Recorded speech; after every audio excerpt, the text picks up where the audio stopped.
Okay, it is past. My colleague Mike Taylor joins in the second half of the call today. We are recording this. My name is Ben McLeish. Thank you very much for joining on what is actually one of my favorite topics when it comes to talking about things like Altmetric. We're looking today at how research is mobilized, how it is used, how it is valorized almost for real world improvement through a lens of the Sustainable Development Goals. Amongst other data, we'll be looking at some examples from Sweden. We'll be looking at some examples from actually around the world, including the UK, a little bit of stuff from the Netherlands too. But in general, we're looking at how people can approach using our data in this way. My name is Ben McLeish. Mike Taylor, our Director of Metrics Development at Digital Science, joins us later on. He's got some fascinating slides on some of the trends that you can tease out of this kind of information. A quick bit of covering on what we'll talk about then in the right order. I will cover a few brief slides on just what the Altmetric service and the data are. This is not a product presentation. This is something that will quite simply just focus on what it is we track, where we look for where research is reused or where it appears in references. And then a quick discursion onto the Sustainable Development Goals themselves. They should be fairly well known, I think, to some of the people who are here, but for my own edification, I went and made sure that I had a good summary of them to begin with. And then I'll look at some institutional strategies that we have actually already seen in deploying these goals to look at, use them as a lens to look at the research, to measure how universities are contributing to these goals, how they might be able to use Altmetric to enhance the demonstration of that contribution. And I will be touching on how this impacts things like funding, which is something that, of course, should make everybody's ears prick up fairly quickly. How does this impact our potential as an institution to increase our funding footprint, receive further funds? What sort of effort is out there? And then the trends and insights that Mike will discuss later on. Mike told me before this call that he could easily cover an hour by himself. We will encourage him to do that as much as possible. We are recording this webinar. We will distribute the slides afterwards. And if you do have any issues, you can drop a note into the Q&A box or the chat box anytime. I will endeavor to catch anybody who's maybe having audio issues. And of course, right at the end, we will have a Q&A. Feel free to drop the questions in as you think of them, even if it's halfway through the webinar. Okay, quickly then, the Altmetric service and data. What sort of stuff is there out there? Last time I checked, which I think was this morning, Altmetric tracks 17 different types of data, the types of attention that you can find largely online. In addition to things like social media platforms where research is shared by and to the general public, we now are closing in on about 100 different sources of documents within the policy arena. So people like the Brookings Institution, the World Health Organization, the UN Food and Agricultural Organization, one that will actually be a critical policy area in one of the development goals, for example. The patent literature that exists in patent offices around the world, are those patents referring to research in their reference lists? Is research being used on Wikipedia and so forth? That is sort of where we tend to be listening out for where research appears, linked to, referenced in, discussed, and so forth. And any research that we are talking about tends to have an identifier associated with it. So if your research as an institution has one of these identifiers somewhere along the publication process, whether it's a data set, whether it's an article, whether it's a supplementary piece of information. If it has one of these, we have the capability and usually are already looking for where the item is actually showing up, where it has been reused. I did already hint at this. We are, of course, not just looking at peer-reviewed publications or articles from journals, although those do form a very solid base, easily the biggest part of the data out there that comes from research. Data sets are increasingly more important. They are going to be increasingly used within things like the submissions to the Research Excellence Framework in the UK in 2021-22, whenever it takes place. This is a valid and important form of output. So we want to see whether that's showing up and in reuse in inventions, in policy initiatives, and so forth. So if it has an identifier, doesn't matter what it is. It could be a book chapter, it could be a data set, it could be a preprint, for example. Interestingly, preprints have also really gained traction in the last few years. We now see quite a lot of use of preprints within patent literature. So people who are out inventing across the world, inventing new forms of battery technology, new forms of wind turbine, whatever it is, tend to be grabbing the information as soon as they possibly can. And that can sometimes be from preprints or even book chapters. So that is what I'll cover on the Altmetric data and the service, right? So that is sort of what we can bring to this question about how an institution might be contributing to the UN Sustainable Development Goals. Those goals, there are 17 of them, and they were formed back in 2015, actually quite new, these goals. There was previously an effort called Agenda 21 that was similarly designed to tackle things like famine, things like global inequality, environmental stability, and so forth. These were set in 2015. With a fulfillment timeline of 2030, which sounds like a long time away, doesn't it? But it's, what, 9 years and change? That is not too much time left, really, if you want to begin benchmarking the development of your institution with respect to how these goals have been met, fulfilled, and so forth. And I'll explain why those 9 years really should be shrinking in your head and how that really is not a very long timeline, because there are elements to these goals that make them actually systematically quite tricky to track and require a lot of time and effort in order to be able to benchmark correctly. But overall, that's what they are. You can see they're all named clearly so that people can understand them. They've also been described clearly. I've got an example of one in just a moment. The overarching goal was these were a blueprint to achieve a better and more sustainable future for all, with also a reference to the fact that the present is also important. So it's not just the future, so it has to matter after 2030. These are things that really ought to be being put into place right now, as well as things that by 2030 we can then look back and evaluate how did we do. So these are in effect right now. These are important today. Here's an example of how they are described. So in addition to quite a lot of statistics and quite a lot of benchmarks, they are described so the general public can just show up at the website like I can and can get a sense of what we mean by no poverty, which is an enormous overarching theme and issue in order to tackle. And so they give a sort of a basic description of it. They will also present the goals, the sub-goals, I suppose, as I've called them here, and the statistics that are being looked at. So by 2030, we need to ensure that all men and women, in particular in the poor and the vulnerable, have equal rights to economic resources, as well as access to basic services, and so forth. So they are very cleanly, very elegantly, and very simply described. In all 17 cases have they done this. And even below sort of the goals and sub-goals, the sort of divvied up sort of aims of these, there are actually already examples of what it means to fulfill these goals. So sticking still with poverty, for example, number 1 on the list, there are videos and case studies that the UN have placed on their website that explain some of the efforts that have taken place in order to meet this goal of no poverty by 2030. You may be thinking to yourself, as the average person might do actually, and I certainly have found myself thinking of this in the past, that it might be extremely blue sky to consider 2030 to be a realistic goal for no poverty.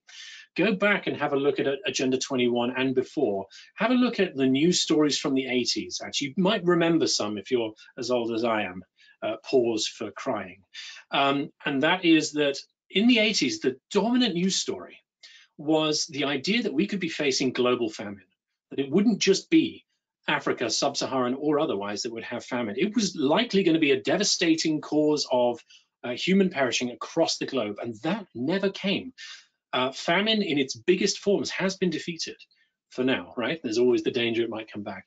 But so these, if you would have said to somebody in the 1980s, we're going to get rid of famine, we're going to make famine a relatively minor issue compared to today, where we think that actually that might be one of the things that might kill me, no matter where I am based in the world. We totally met it. We managed. This works. Research and the application of research really does work. And though those goals have now become even bigger, right? Instead of just no famine, we're now going for eradication of what we consider to be extreme poverty. So very, very interesting, very specific goals, even though they are very overarching and feel very daunting. These are very specifically laid out.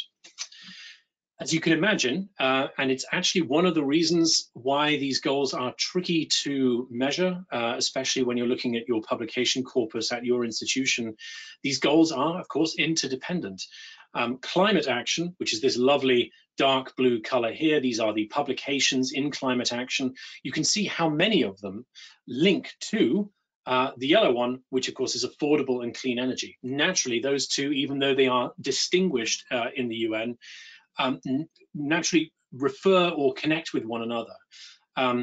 Dry battery electrode technology may be something that institutions or academia might consider to be technical, chemical, it may even be to do with physics, and it lives in one part of the university or one part of the research institute. Those naturally have an impact on how they are applied. And so this graphic actually shows how all of these different publications that can be allotted to a certain development goal will naturally actually share end results or effectiveness within multiple goals, sometimes more than two.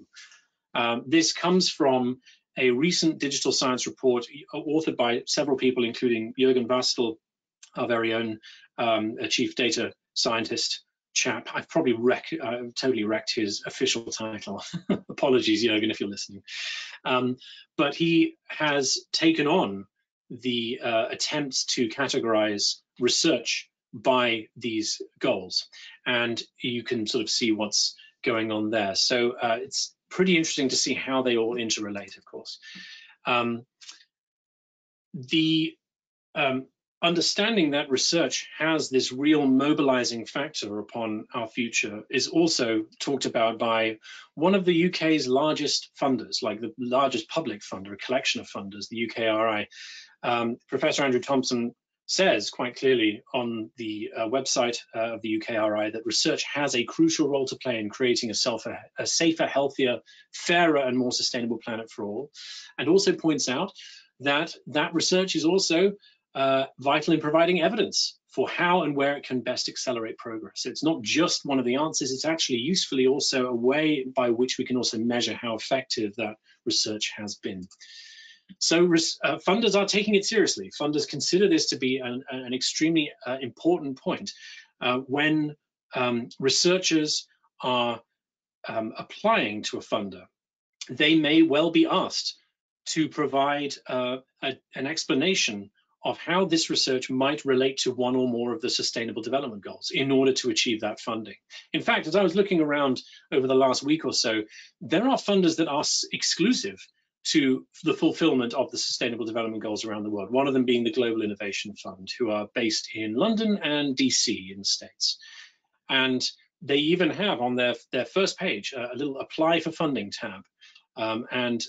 Their main goal, their overarching definition really of their institution as a funder is contributing to the Sustainable Development Goal research. So it is going to be something that is increasingly asked for as a benchmark for either allotting funding or for ultimately evaluating how that funding has been spent, whether one consider it to be successful in order to then evaluate those projects and then perhaps produce further projects that might be related to that.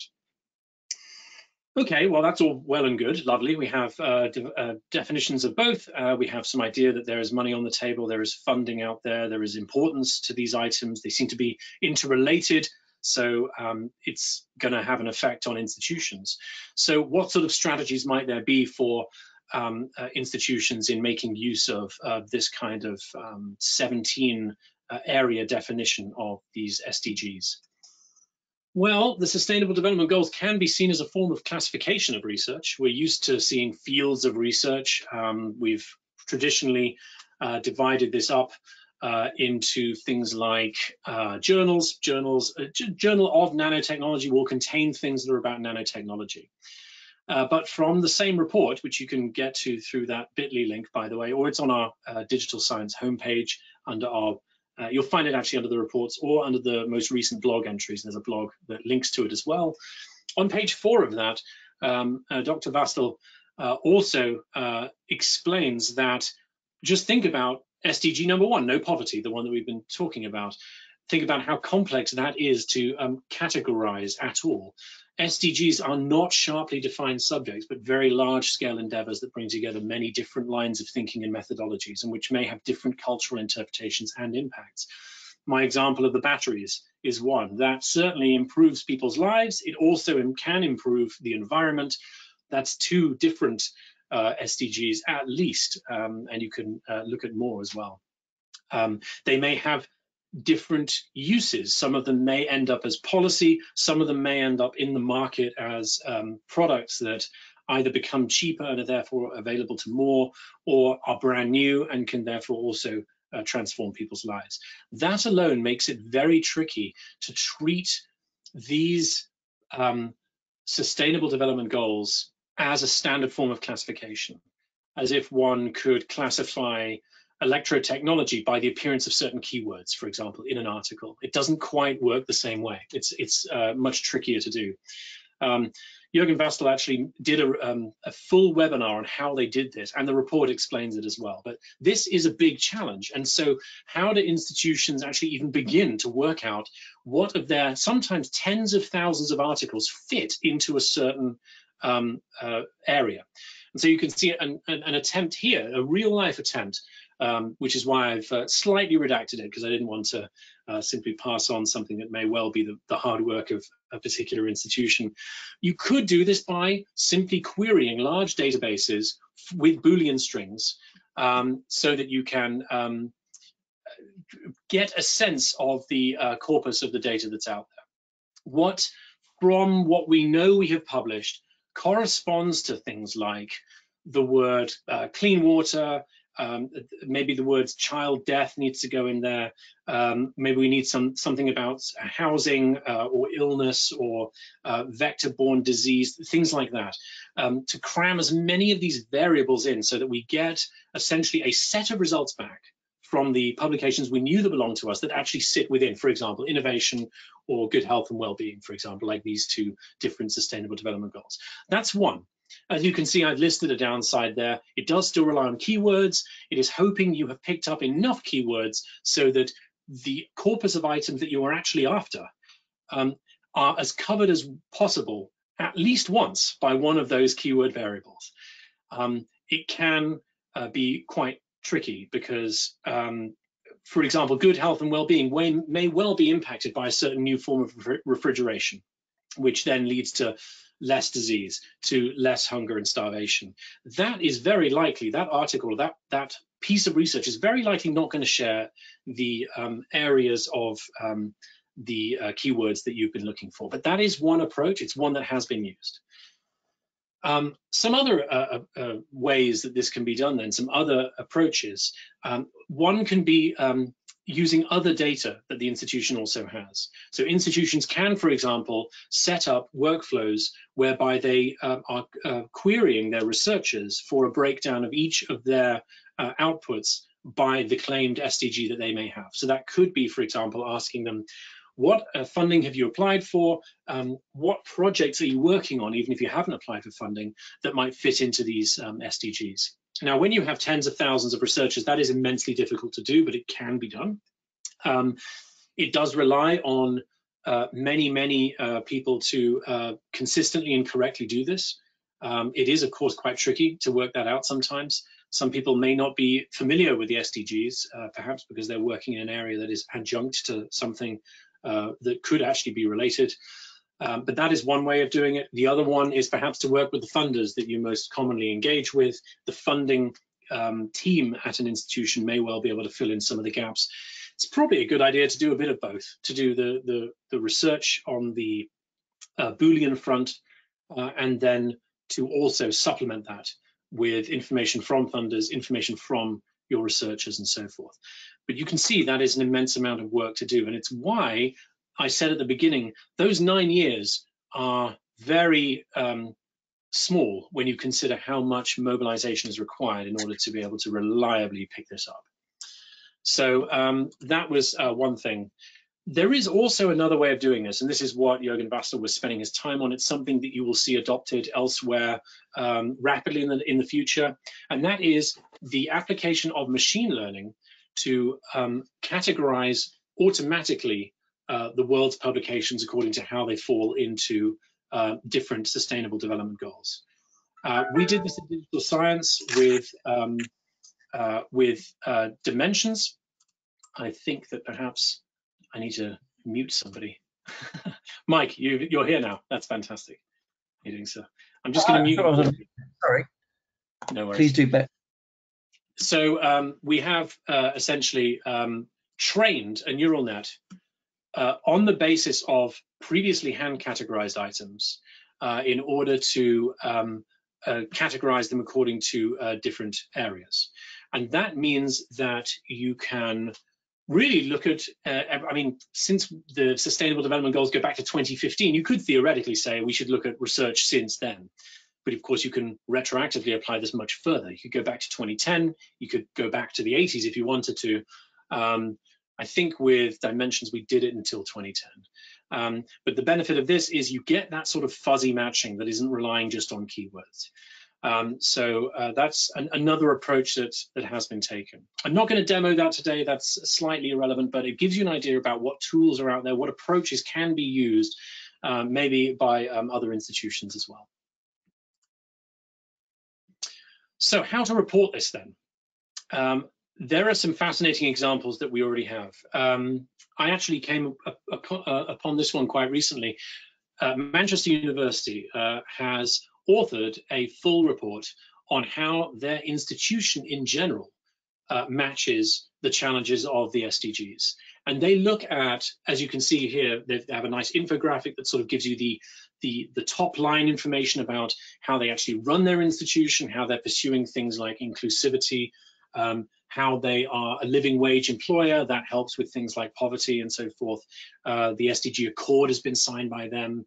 There's social impact metrics in there as well. And when it comes to research itself, you can see I've clipped page 9, actually it is. It's number 7 on the SDGs.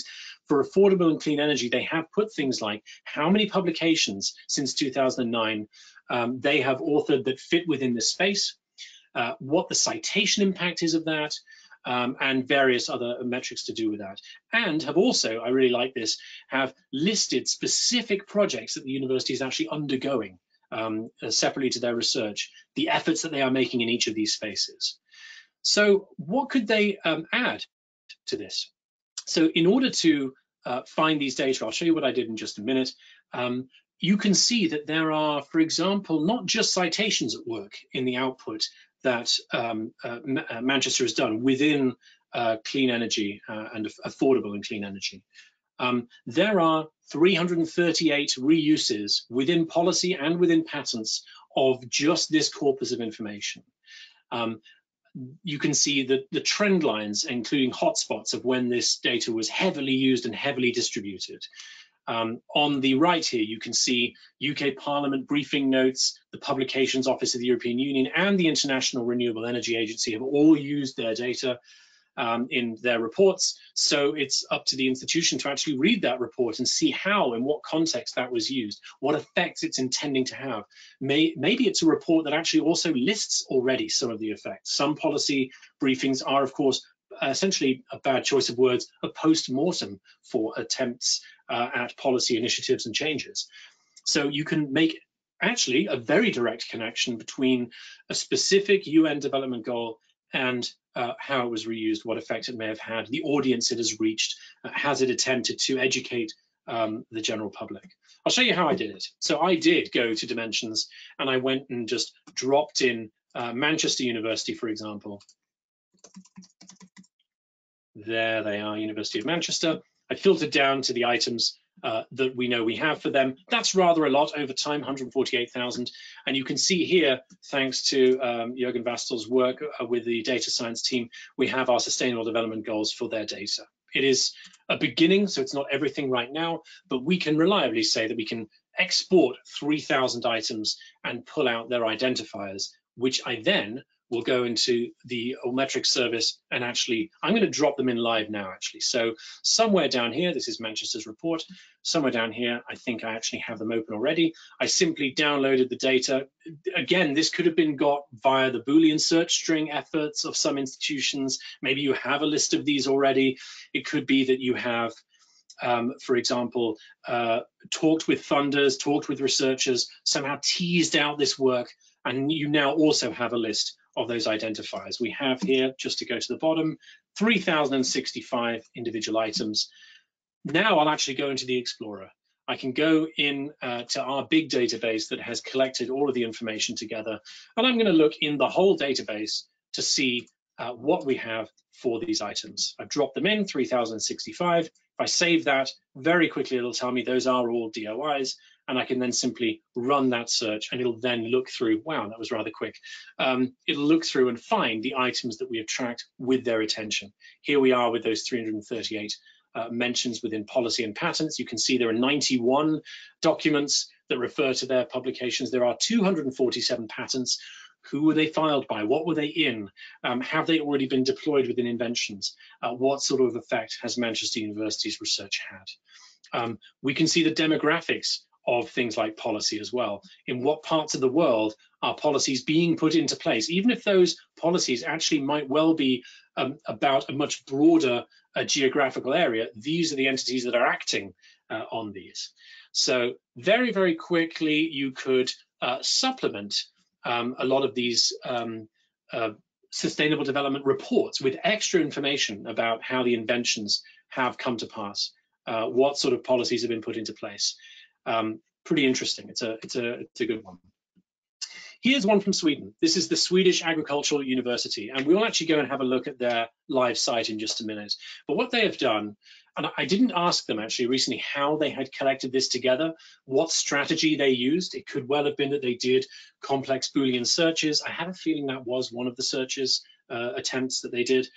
They could well be working with funders. They might be talking to researchers. It could be a combination of those things. It might be something I've not thought of. So they have collected for each individual relevant sustainable development goal a page where you can see the publications. They've got some information on, for example, the identifiers, the titles, when they happen, and so forth. Interestingly, they're also looking at open versus closed access. So there you can see it's practically split right down the middle for zero hunger, which is an interesting one. And then down here, they have actually linked to an Altmetric report of these items. I'll show you that in a minute, and how to make one actually. And they've also, for people who are actually at the institution, they have got a live link to the Explorer itself, their licensed database, so that people can go in and do what I just did, but it'll be filtered to that specific area. And so there, when people log in, they can then also see, as we did, for example, the various demographics of policy. We could see the trends of the research attention over time. We could see the items themselves. All of these screenshots, by the way, might look familiar because those are screenshots, not of this. I didn't want to put their own items up. Those are, for example, Manchester University's ones on a different area. But this is an idea about how you can make a public report much more interactive, including for people who may not be on site, may not have a license to the Altmetric Explorer. They can still see this Altmetric report. And I actually have it open here. So there is their front page of this, explaining about what the Agenda 2030 is. You'll notice they don't have all 17 of the different goals. They have the ones that are most relevant to them. And then if we, for example, were to click on things like zero hunger, I am, of course, not based in Sweden. I'm quite far away, but I can see this part fairly openly. This is for me to understand. And what they have done here with this report is they have essentially linked to a public version of a summary of the items that belong in that particular sustainable development goal. They have saved them within their Explorer instance as a group, as a saved search, and have then produced a report based on it. And then you can see sort of where the attention has come from. You can see sort of the top items there. You can see the attention over time. And the nice thing is that it actually stays up to date. So if I were to do this, for example, with the data where I just was, so these are back to the Manchester University items, This is within a sort of a guest version of the Explorer, essentially like a dummy version, so it's not the one that belongs to Manchester. I've saved my items there. I've got them displayed here. I can then save that as a search, and once it's saved, it's over here. And I have actually previously saved this, I think, yes. SDG 7, affordable and clean energy. Here it is again, I've just saved it again. But once I've done that, I can then create a report that looks exactly like SLU's one. I could rename it if I wanted to. I can add bits, take bits away. I can have more attention charts. I could change the scale of those charts. So we actually want total mentions for only the current calendar year, for example. So now we can see it goes from January until now. And if I say the current calendar year, it does mean that if I log in tomorrow, I'll have another little one there. And if I log in August, this all will have filled up, hopefully, as long as there's new publications that are getting attention, that will populate there. I can make that public, I can save it, and then this link up here, I can then embed on my university website, as SLU has done for each of its sustainable development goals. So in the background, Altmetric is constantly looking for attention to the publications that belong within particular development goals as specified by SLU. They've made it interactive, they've made it updatable, and they haven't had to break their backs doing it. The largest amount of work most likely was just finding which publications belong in which sustainable development goal and so forth. And then even down here, they have some relevant stuff about how people are working together. But you can see 903 entries over 91 pages. This is serious work for just that. So begin to think, how would you start making sure you can collect together and summarize and display your institution's publications, of which there may be tens of thousands. You saw how many University of Manchester has since its inception. They're at 140,000 publications. It's one of the biggest institutions in the world, but there are some that are publishing even more. So the difficulty becomes even larger when you have a larger amount of data. And it's extremely important also to have that accurate so that you can then use it reliably for reporting. Let's see, I will jump through this one again. So yes, nice job there by, I think, the Swedish Agricultural University.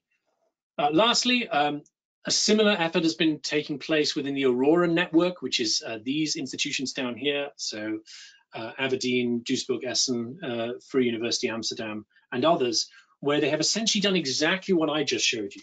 They have collected all their publications together. They've used some methodology or other to work out which items belong in what sustainable development goal area. And then they have then broken down those goals.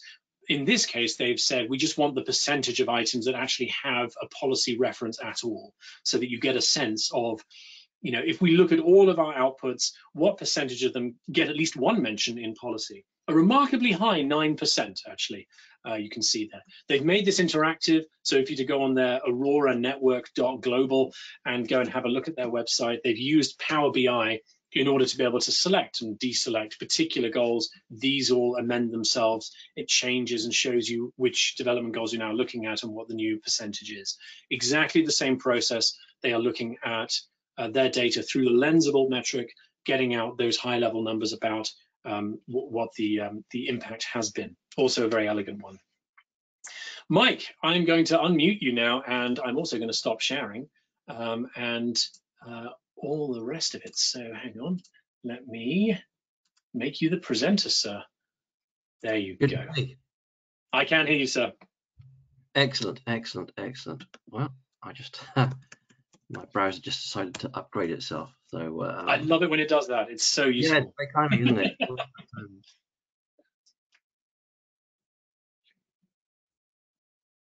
Mike, did I get your title right? You're head of metrics development, right? Yeah, that's right. Yeah. I work on Altmetric and dimensions mostly. Been at Digital Science for 4 years. Been working. Someone called me a couple of years ago. Someone called me the grandfather of Altmetrics, or a grandfather of Altmetrics, which I'm still trying to live down. You know.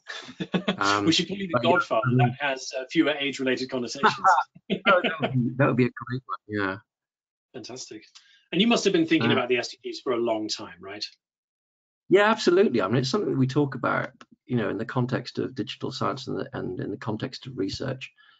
since they've been around, really, it was such a really interesting initiative from the UN, really important, because it set the tone of global conversations, I think.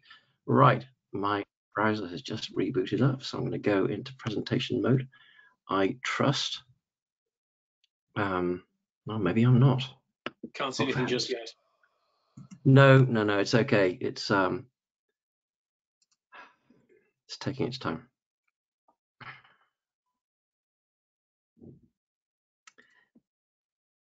Yeah, and as we're going to see in this data, it really did change the conversations as well, which has been a really interesting thing to do.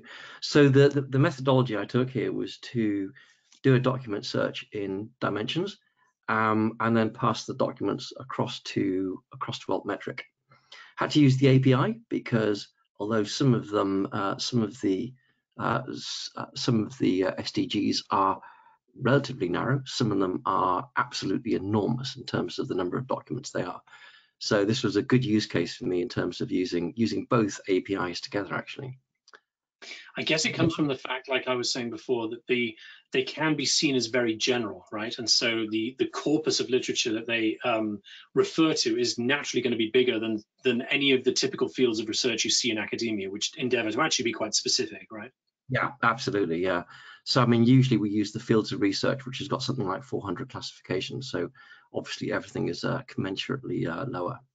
Okay, I am now finally. There we go. Look at this. Are you allowed to share? Google has the Chrome browser has allowed you to share, has it? Firefox actually, but oh, Firefox, very nice, very good. I can see it.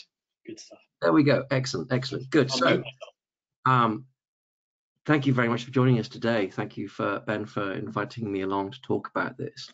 So, you are going to see a number of graphs, all of which have got the same format as this. So, we've got years going along the side. We've got going down from top to bottom. We've got the 17 SDG goals. And what I'm doing here is to give you a breakdown of the size of each one of those fields. This is according to dimensions currently. So according to that machine learning process that Ben was talking you through earlier. And this tells you the number of publications that are being published per year. So obviously we go from some very large areas: good health and well-being, affordable and clean energy. These are well over 100,000 research papers a year. Quality education, well over 50,000 a year, but a lot of them are really small. Look at no poverty, we're looking at maybe 3,000-4,000 publications per year, and actually that's quite typical for a number of those.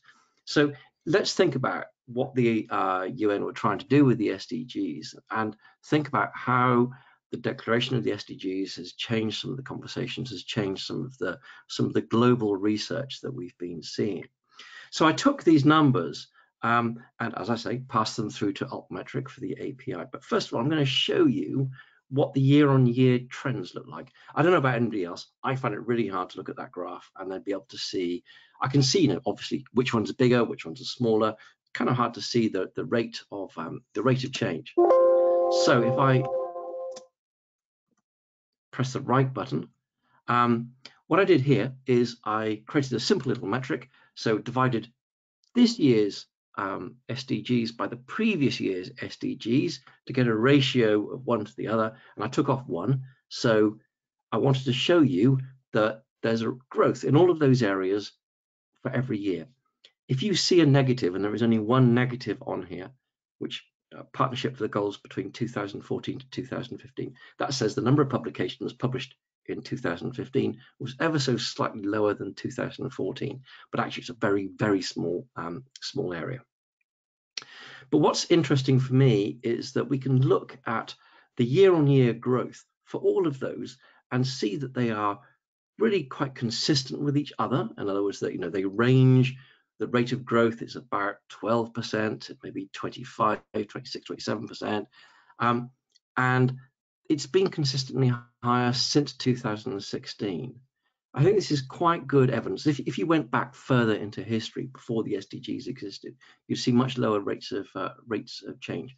Now, of course, some of these are very large areas of research. Some of them are very small areas of research. So it's interesting to reflect on whether ideally if we wanted to boost some of these small areas like sustainable cities and communities, responsible consumption, for example, to very small areas, how much higher is that rate of growth? And the reality is that the rate of growth is a little bit higher for responsible consumption, not particularly high for sustainable cities and communities.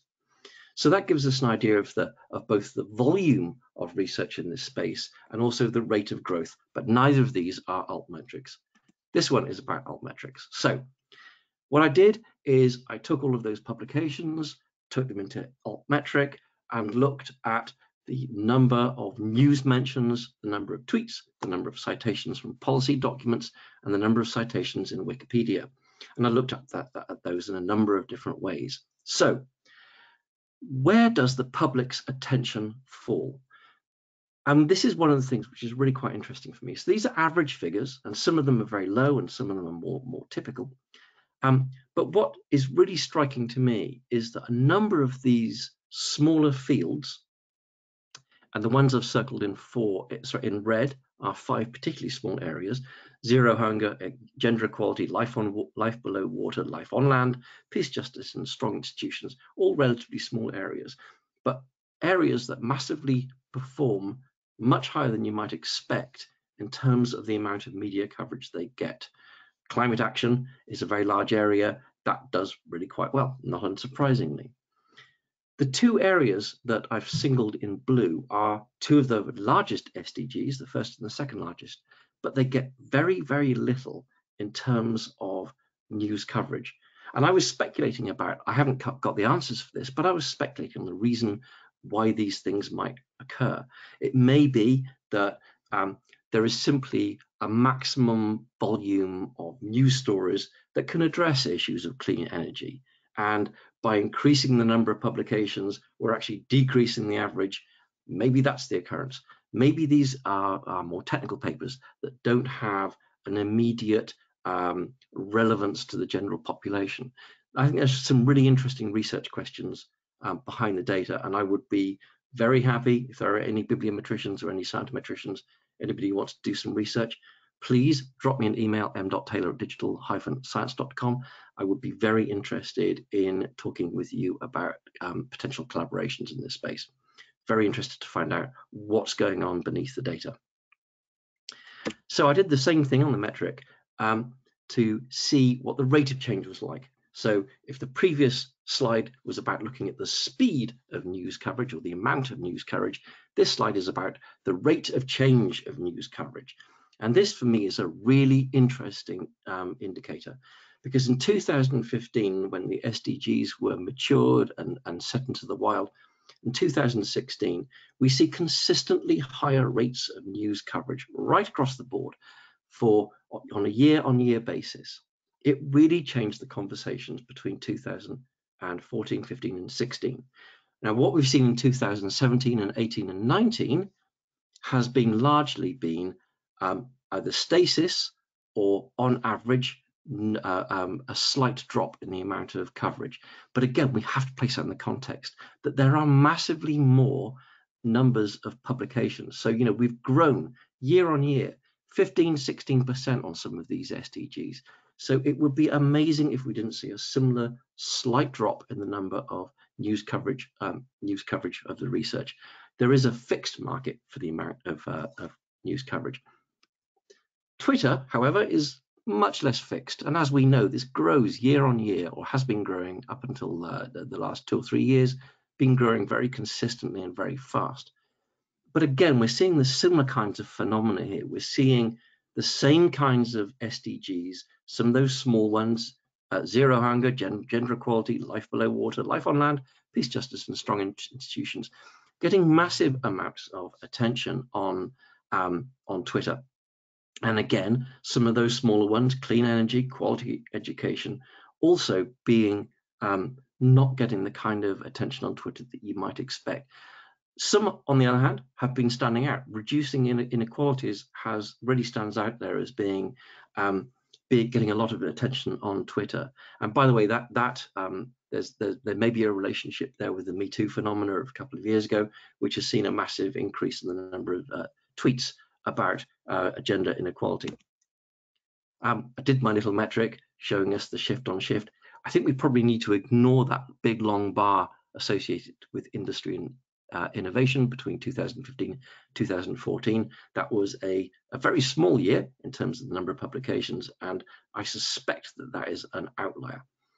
But what we are seeing here is that there is some growth here. We can translate these, we can translate, say, 0.4 to 40%. That's not an insignificant amount of growth from one year to another. We are seeing an increasing number of conversations about the SDGs. I haven't benchmarked this against a global population. I think that would be very interesting to do. But some of these are certainly well in excess of what we would see. I mean, look, I mentioned gender equality. Look at 2018. So there is a jump there of 77% between the average tweets per piece of research in 2017 and 2018. Really a very large jump indeed.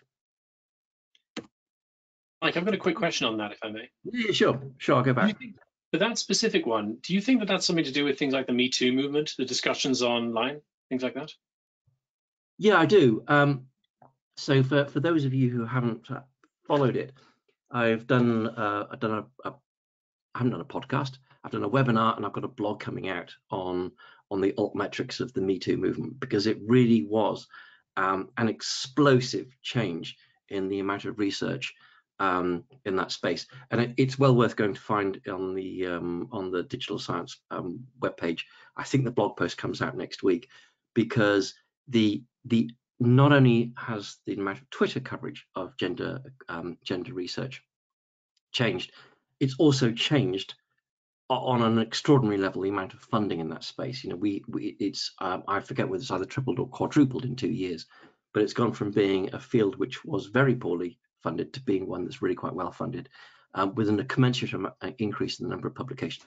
So it is very possible that great lump there has a strong relationship with the Me Too movement. But anyway, let's I can talk about that another day. Maybe we'll add a link to the blog post when we follow up an email. But policy documents are the ones that people always want to talk about, because they really are evidence of a first-class impact of research on society. The people who are doing the policy documents, people like the World Health Organization, the CDC. I think we index the World Bank, don't we, Ben? Lots and lots of repositories we scan, we drag in their PDF files and their web pages, we pull out the citations, we match them back to the research, make those accessible via the Altmetric Explorer, the badges, and the API. So it's really interesting to see the rate of growth. And again, I've circled in red some of the growth that is worth looking at. So in this case, just to clarify this slide and the next slide, they are inversions of each other. So these are the citations that are these show the years in which those citations are being made. And that's really interesting, because news and Twitter, they happen in the same year as the publication usually. You publish a paper in 2020, you get the news articles and the tweets in 2020. Policy documents, Wikipedia, don't behave like that. Neither do patents. They're much slower forms of attention. So in this case, I'm looking at 2019 being the year in which 5,647 citations were being made to publications in Sustainable Growth number 3, Good Health and Wellbeing. And look at that jump between 2015 and 2016. It doubles. That is an absolutely extraordinary jump in the number of publications. It's not matched universally throughout all of those, but very many of even the smaller ones, like I've got reducing inequality there, sustainable citizen communities, definitely smaller SDGs in terms of the publications. Even there, we're seeing pretty much a doubling in the number of citations between 2015 and 2016. And if we look at something like climate action, it triples between 2014 and 2015, nearly doubles between 2015 to 2016, and carries on at a tremendous rate.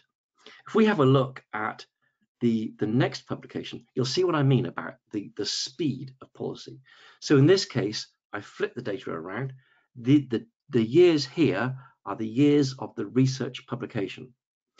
And you can see just how slow policy document citations are. It takes a long time for a piece of research to make its way through, to make its voice heard at levels like the WHO, UN, UK Parliament, European Commission, and so on. What we've got here are the average number of, this is the year in which the publications are being made.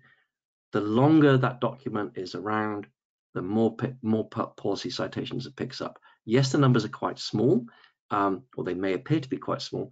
Actually, these are quite high compared to global averages, particularly where we're looking at life below water, life on land, peace, justice, and strong institutions. It's really interesting for me because these are small areas in terms of research funding, small areas in terms of research publications, but massively influential at a policy level, at mass media, and on the Twitter. And I think they are on Wikipedia as well. I'm going to flick through to the next slide before I wind up. Wikipedia is a first-class educational resource, of course. 10, 15 years ago, people were saying, don't use Wikipedia, it's unreliable. Nowadays, my son goes to university last September, and he was given his essential reading for his first term, and that included Wikipedia links. It also included YouTube. Really interesting to see those being promoted as an educational resource. So we can't look down our noses at Wikipedia citations. They are really important. And typically we find that Wikipedia pages in specialist areas are being curated and edited by people who are specialists in that area. And again, I've looped the same subject areas in red. This is the year in which those Wikipedia mentions are being made. And again, we're seeing that doubling between 2015 and 16. Even for the smaller subject areas, we're seeing consistent growth for climate change. But look at the life below water, life on land piece, particularly life below water and life on land, really very quiet compared with policy. It's interesting to see when you take the time to look at the different attention sources in Altmetric, you get a real sense of the different stories, the different pieces of information, the different insights that you get from them. It's very easy just to look at the numbers and see them as being one thing, very easy to be dominated by the sheer volume of tweets. I would advise you dig into the detail, look at the timeline, take the time to look at it individually. There is an increasing amount of research. We're 10 years into Altmetrics. There's a lot of research into the meaning of these numbers. I would single out there affordable and clean energy, by the way, as being a really good, strong indicator. One of the larger areas of Wikipedia. Wikipedia, of course, isn't limited by volume in the same way that mass media is. If there is an emerging area of research, it will find its voice there. And finally, again, just to show you that relatively speaking, Wikipedia is a slow attention source, not as slow as policies. If we look at the distribution of citations from life below water, life on land, peace, justice, and strong institutions, we see a good distribution both of new research being cited and old research continuing to be recycled. And that then is my final slide. Wonderful, thank you, Mike.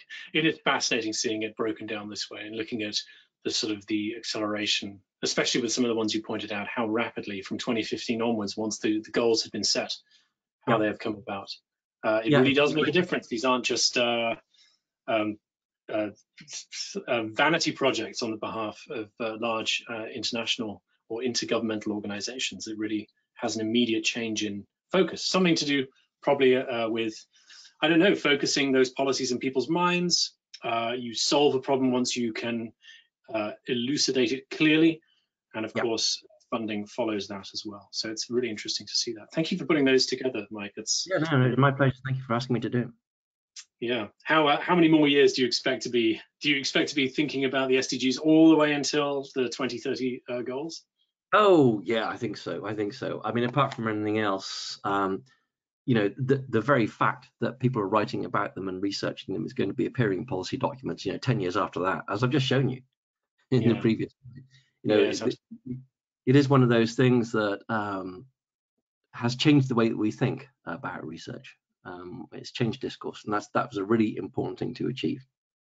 Yeah. It's been a mainstay of the discussions around how to measure impact. What does impact mean?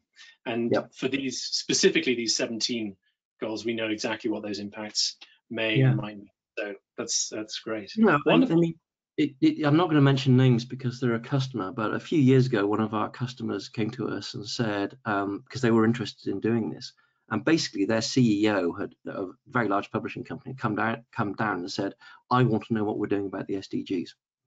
They capture people's imagination in a way that taxonomies don't normally. Yeah, that's true. That's very true. And especially seeing those projects that the UN actually lists on their website, where you can, it's very much like looking at a charity website where they say, you know, what is it we're doing? And instead of just listing an annual report, they'll have interactive videos with real people, real examples of situations, communities where concrete steps have been taken, and how wonderful to be able to connect research to those concrete examples. It's very, it's a real privilege to have this data, actually. Yeah. Very good. We have a couple of minutes left for questions. We have already powered through 55 minutes. Boy, that was easy. It's very easy to speak at length about this, actually. I'm certainly guilty of that. But if we do have any questions here, feel free to drop them in the chat below. Feel free to send us an email. I think, Mike, if that is the last slide of the deck, proceed to the very last one, and that actually has our emails. There it is, our emails with Mike and myself, where you can get in touch with us. Mike has a slightly longer address than I do. I actually do have b.mcleish@digital-science.com as well, but much easier to have the ben@altmetric.com one. Do you have any observations? Do you have any questions? Do you have anything that you hadn't considered before that you might be doing now? Feel free to drop them in the questions box or in the chat box. If not, of course, you can reach out to us privately. We will, in the next day or so, also clip the video, so remove the first 5 minutes where I'm normally practicing my voice and making sure my screen is shared correctly. We will share these slides. That includes Mike's fascinating, essentially vectors for the different motions within the SDGs that we've seen. They will also contain, I'll make sure actually that they contain the links to some of the platforms like Manchester and like SLU. We have a question here from Jeroen Bosman. Any idea what percentage of research papers is not related to any SDG? Mike, that's a fascinating one. Huh? If you were to look at, if you were to look at like all of the SDGs together, and then what is the sort of the Venn diagram, the other half of that? What do you reckon? Thinking about those numbers, it's a difficult one because I don't think any one of those. Well, I might even be able to answer that question even as we speak. So thank you very much, Jeroen, for asking that one. So let's limit ourselves to the last 10 years, shall we? Because that seems like a reasonable thing to do. I just got dimensions up, although I'm not actually sharing my screen here. Am I still sharing my screen? I could do this. You could share it, yeah. If you. Oh yeah, you are. Yeah, we're just on the. We're just on the slide, which has been long. It's up long enough. You can happily move it. It's too complicated to go into that, I think. And no doubt my computer will start updating itself as well. So I'm going to pick up the last 5 years, limit to those in dimensions, and then I will hopefully go to sustainable development. So what have we got here? I can't see it on the screen, by the way. No, I know. That's a little too much of a challenge. So over the course of the last 5 years, this is telling me it's about 2.5 million publications have an SDG. There are about 3 million articles a year, so that would suggest that there's about 10 million articles published there, so about 25% of them have got an SDG, at least one SDG associated with them. So 25% of research is my my ballpark figure. That's our thumb in the air for now. I reserve the right to correct my assumptions, but I'm sure we will correct those as we roll out new versions of Dimensions 2, and of course as other institutions become better at labeling them themselves, they'll have a view of their own portion of that as well. Yeah, and interestingly enough, if you have a look at that, you can actually see that there's quite a marked kink between 2016 and 2017. That's really interesting. just that little graph. We should have put that little graph on the screen. Oh, sorry. Send it to me and I'll add it into the slides. I can do that. Yeah, I will do that. I'll send you a link, mate. Fantastic. No, I'm not mad. It's definitely a strong kink. Oh, interesting. I like it. There are, you can, for yourselves, if you want to, have a look at the UN SDGs as they are reflected in the Dimensions platform. It is part of the free version. If you just head to dimensions.ai and have a look at our free app, you can't divide it by institution, but you can certainly just simply open up the research categories area and have a look at the Sustainable Development Goals there, and do some back of the napkin calculations yourselves. Those numbers will change and most likely increase as we refine that. It'll be interesting to see once the final reports come out in 2030 what the UN considers to be the portion of research that they have at least encountered that fits into one or more of their goals. Yeah, it's an interesting one. Wonderful. Yeah, so look, we don't have any other questions. I think that means we must have been unbelievably clear, which is great. Do get in touch with us. Hey, if you have suggestions for other webinars, if you have particular things you want to see, questions you've always had that you're now wondering whether we at Digital Science, certainly at Altmetric, may be able to help with, or maybe having a go at answering, Mike and I would love to rise to the challenge of that. Hey, Mike, I just signed you up to some more work. How about that? Yeah, I just published a paper to the Citametrics journal on measuring the effectiveness of open access book publishing. So that, that might be one that we could have a think about as well. I like it. Yep, might well book you in for that. Absolutely. Wonderful. Well, with that, thank you very much, Mike. Thank you very much, everybody, for attending. And stay safe, please. And we wish you all the best. And we hope to see you soon. Take care. Bye.